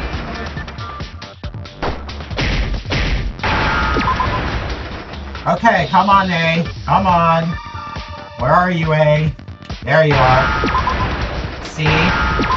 And H. Wristwatch. Yep, Now I much understand. better. Much, much better than the one Chapter 2. I got it. Taka's wristwatch. See? Look. It broke with the hands pointing just past 6 o'clock. It must have gotten broken when he was attacked by the killer. Because as of last night... Hey, you! How long were you gonna keep us waiting? Taka's irritated voice pierced the air as he stared pointedly at his wristwatch. It's almost 10 o'clock, you know that? Bedtime for all the little boys and girls. So if it wasn't broken after 6 last night, then he must have been attacked around 6 this morning. And that would be his official time of death. But if that's true, then he was killed well before Hifumi. Yeah. And before Celeste was attacked this morning, which happened around 7. That's right. Taka was killed before any of the other incidents took place. That simple fact slipped past all of us. We made the wrong assumption about the order of events, all because of those justice hammers. Yeah. That's exactly why the culprit wrote the numbers on each hammer and had them increase in size. That way, when we saw how they were used in each incident, we'd easily make that wrong assumption. Now, if Taka was killed around 6, then everyone's alibis for his murder go out the window. Yep. Because when he was killed, we hadn't met up in the dining hall yet. That may be true in the case of Taka's murder, but all of our alibis still hold true for Hifumi's death. I wonder about that. That's right. With him, at least, we're all safe. I think because of that second Makuma announcement, I'm probably going to say that Hifumi was not dead yet by the time the first announcement came. He was dead by the time the second announcement came, most likely. Ah! Huh? What was that? That came from downstairs. It must have been Hifumi. He's in the nurse's office. Oh, this is bad. Come on, we have to go back. When we heard Hifumi screaming, we were all together. Except for Hiro and Kyoko. Then we all ran down to the nurse's office, and that's where we found his body. That's totally true. We're all in the clear. Oh, I know! They must have recorded him screaming on a tape or something, then played it later on! We have not found a cassette tape, nor tape recorder, nor anything like that used to record voices. If that's true, where's the tape? I don't know. Don't just go making stuff up. Anyway, we all have rock-solid alibis for when we heard Hifumi scream. Since all of us were there together, clearly none of us could have killed him. Yeah, clearly. And it does not stop there. There was also the moment when we discovered his body had disappeared. When his body vanished from the nurse's office, Hina and I were in the bathroom together, while everyone else was in the equipment room, correct? And then there's the disappearance of Taka's body from the equipment room. At that time, we were all gathered together in the nurse's office because of Hifumi going missing.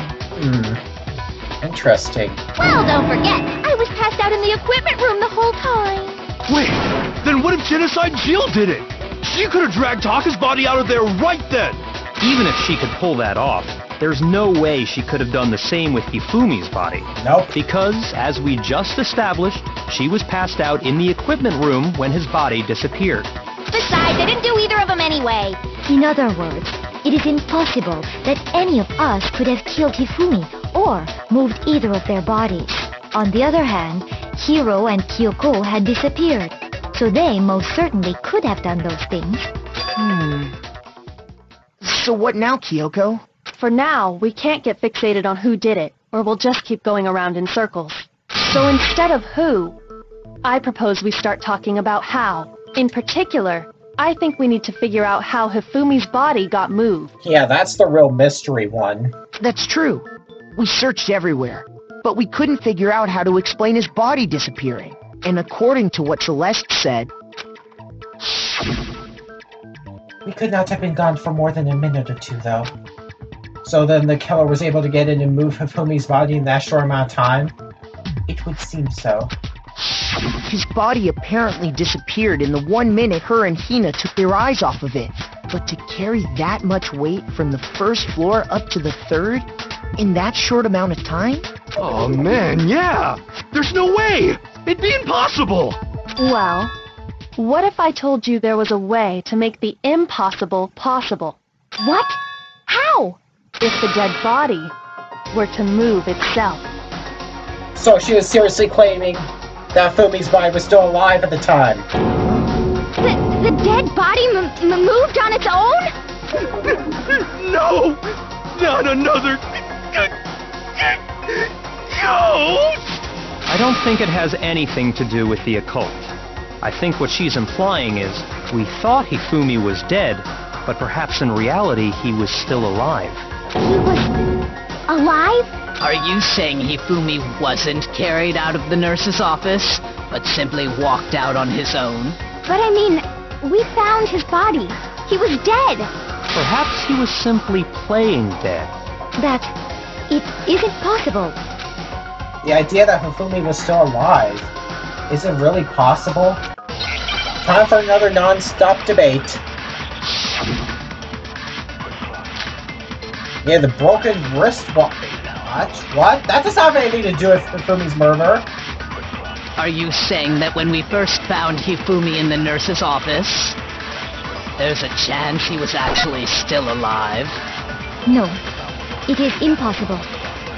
Hifumi was dead, without a doubt. And you know that how? Surely you heard the body discovery announcement along with the rest of us. Hifumi's dead body had been found. And that is why the announcement was made. Are we really so sure about that? Maybe the announcement was intended to signal someone else's discovery. Yeah, maybe. That's what I'm thinking. I'm sure the body discovery announcement was only made once, but Hifumi and Taka's body was discovered at almost exactly the same time. Are you saying that when we first found there's a chance he was actually still... Yeah, this one is, is yeah, that impossible. first weak point, that was Hifumi was dead. that was a without false doubt. one. And you know that How? Surely you heard the body discovery announcement along Hifumi's dead body had been found. Nope. no, that's wrong.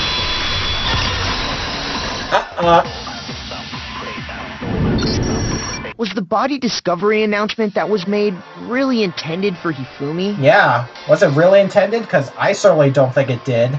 Otherwise, the second announcement would not have played. Of course it was. The announcement played right after we discovered his body. Maybe. But that was also the same time that Taka's body was found. That's right. It wasn't long after finding his body that we heard the announcement. So there's a good chance we've made a mistake in there somewhere. I think we've confused whether the announcement was for Hifumi or Taka. First of all, if 2 bodies had been found, there really should have been 2 announcements. Yeah. Maybe Monokuma simply got lazy and rolled them together into one. Monokuma, care to answer that? What do you say, Monokuma? Any comment? Well, it's a very sensitive issue, so I can't go into too much detail. But what I can say about the body discovery announcement is that it's only broadcast when 3 or more people find a dead body for the first time. That didn't answer our question, man. We're asking if you're a lazy bum. No, actually, that was plenty. Huh? He said it's only broadcast when a body is discovered for the first time. Which means, even if we find the same body again later, he won't make the announcement again. Yeah, so why was there the second announcement, huh? If that's true, then why was the announcement made again later on? Huh? Later on? Exactly. We heard the body discovery announcement twice. The second body discovery announcement. The first time it played was when we found each body in the nurse's office and the equipment room. And the second time was when both bodies were rediscovered. I got it! We heard it a second time in the repository, when we rediscovered the 2 bodies. A body has been discovered! After a certain amount of time, which you may use however you like, the class trial will begin. It didn't seem weird at the time, but it contradicts what Monokuma just told us, doesn't it? Exactly. If we were actually rediscovering both bodies, the announcement shouldn't have played. Yeah. Then in reality, when the 2 dead bodies were rediscovered, one of them was actually being discovered for the first time. Which has to be Hifumi. So, when we found Hifumi the first time in the nurse's office, he wasn't actually dead yet. Meaning, he wasn't actually found dead until we came upon him in the repository. Well, technically, Hifumi wasn't really dead when the second announcement was played, because he still told us pretty much what I assume is the killer's name. So I guess that's a small little bit of oversight on the developer's part. And that's just part of it. There's one other thing that leads me to believe he was still alive in the nurse's office. Oh, I know! Because he was super good at playing dead! Bada bing, bada boom! That is the worst logic I have ever heard. But honestly, I do not think there's anything that can prove he was still alive. Okay then, let's take another look at the events surrounding the discovery of his body. Then it should become clear whether he was really alive or not. This whole thing is pointless. There has to be proof that shows Hifumi was still alive.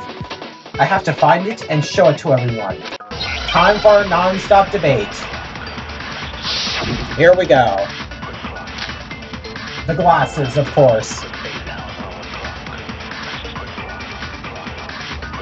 Well, here's one thing we do know. The first time we found Hifumi's body was in the nurse's office. And then, while me and Celeste were in the bathroom, his body disappeared. And the next time we saw his body, it was in the repository. Yeah? But when you compare his body before being moved and his body after being moved, other than the change in how it was positioned... Ah, dang it! Why am I so freaking rash? I try not to be so freaking rash, and yet I become so rash. Why do I forget about it? Well, here's one thing. The first time we found Hifumi, and then his body disappeared. And the next time we saw it was in... But when you compare his body before... Other than the change in how it was positioned, there was no notable difference. Why couldn't I have wait one more statement? Why was I so freaking rash? In fact, there was one clear difference between Hifumi in the nurse's office and the repository. His glasses. That fact alone proves that he was only playing dead in the beginning. Perhaps you'd like to fill the rest of us in? When we found Hifumi in the nurse's office, his glasses were covered with blood. But when we found him again later in the repository, they were spotless. And I found the item he used to wipe them clean in the nurse's office trash can. The evidence I found in the trash can in the nurse's office was the cleaning cloth. I got it! Shouldn't be so It rash. was a glasses cleaning cloth featuring a certain cartoon mascot. One look at the bloodstain on the cloth should make things clear. This piece of cloth was used to wipe Hifumi's glasses clean, and the mascot on the cloth is the same one that's on the digital camera, right? And whose digital camera was it? Hifumi's, of course. The character was Princess Piggles from Demon Angel Pretty Pudgy Princess, I think. I highly doubt anyone but Hifumi would have brought something like this to school. I see your point. And the only people here who wear glasses are... I wouldn't be caught dead using a tacky piece of garbage like that. A few tissues is all I need to keep my glasses clean. Then there's no question. It belonged to Hifumi.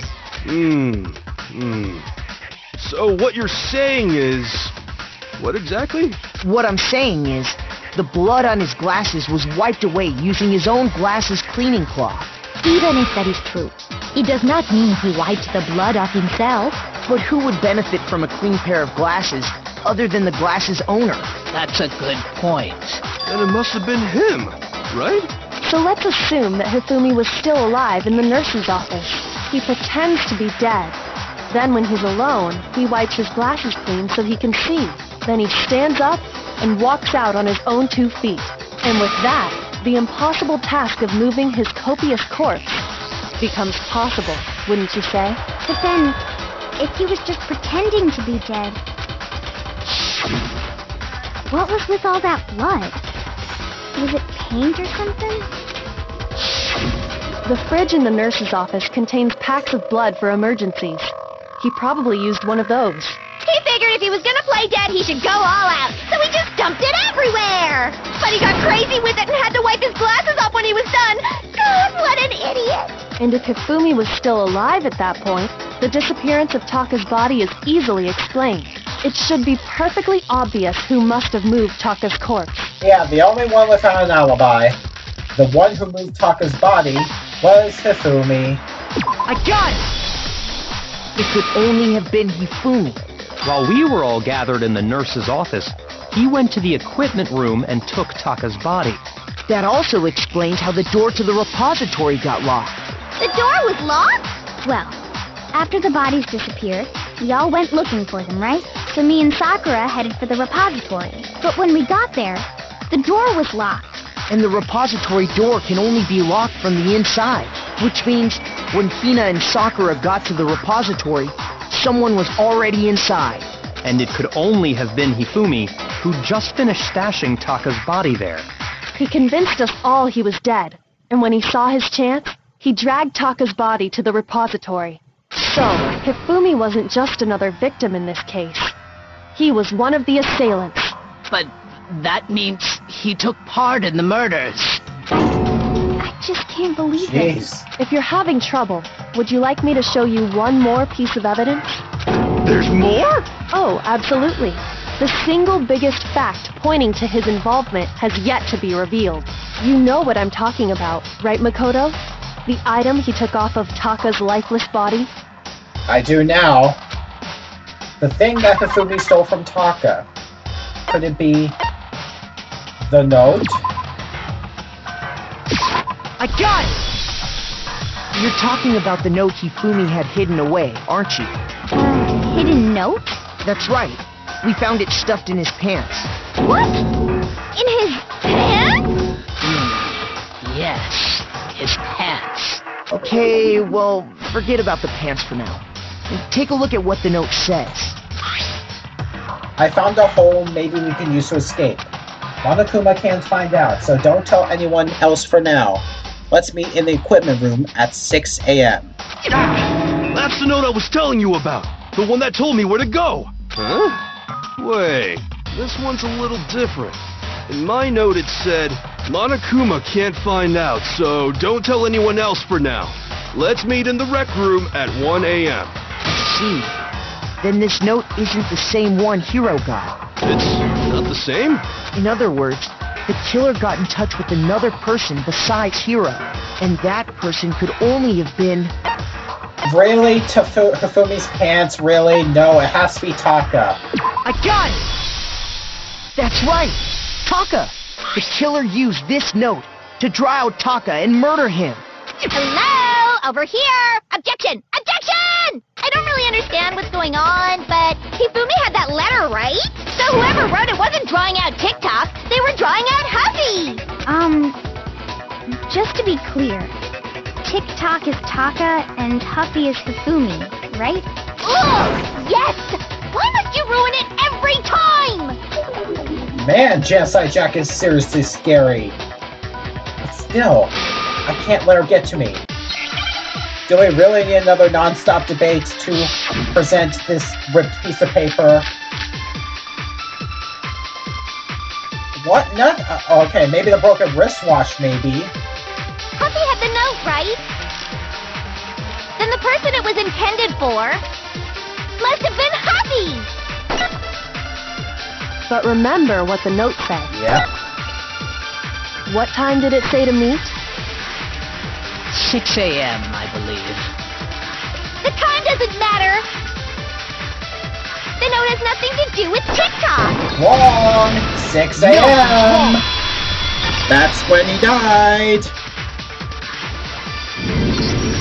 No, there absolutely is a connection. What the hell are you talking about? The note said to meet at 6 a.m., which is the same time Taka was murdered. We've already proven that using his wristwatch. But there's more. Look where the note says to meet. The equipment room, right? Which is where Taka was killed. I see. So, Taka was murdered at both the time and place written in the note. I think that should be plenty to show that this note was definitely meant for Taka. Yep. Well, when you put it like that... No further objections! Then someone used that note to trick Taka. Just the same as me. The culprit really is a cold-blooded monster. Telling people they found a way out. But if they gave the note to Taka, what was Hifumi doing with it? Stuffed down his pants, no less! Most likely. Hifumi stole it off Taka's corpse after he died. Huh? He stole it? Where's your proof? Go ahead, show us. Okay. Proof that Hifumi stole the note from Taka. The scrap of paper. I got it! When I searched Taka's body, I saw that his lifeless hand was gripping a small scrap of paper. If I'm right about this, the sheet of paper this piece came from is... I knew it! It fits perfectly with the note we found hidden on Hifumi. Then Taka's scrap and Hifumi's note... Yup. They're from the same piece of paper. Hifumi had the note meant for Taka, while Taka's corpse still grasped a small piece of that note. There's only one way to explain it. Taka died clutching the note. Hifumi tried to free the note from his death grip, leaving behind only one small scrap. Did I get all that right? That means Hifumi knew the note was important. Exactly. Which proves that he was an accomplice in the murder. Whoa. Yeah. After seeing all this, Hifumi was super involved in this whole thing for sure. In fact, he was behind the whole thing. In fact, he's still alive. No, because we found his dead body already. Sorry, no. When we found him in the repository, Hifumi was truly and completely dead. The second body discovery announcement proves that. Yeah. So then, who killed Hifumi? Whoever did is the mastermind, the true killer. And we shall see who this true mastermind is. At least I'm assuming so. Next time! So, in the next stream, we may find out who is the mastermind behind the killing. So, thank you all for watching, and I hope you have a good day/night. Until the next stream, farewell. Good night, everybody.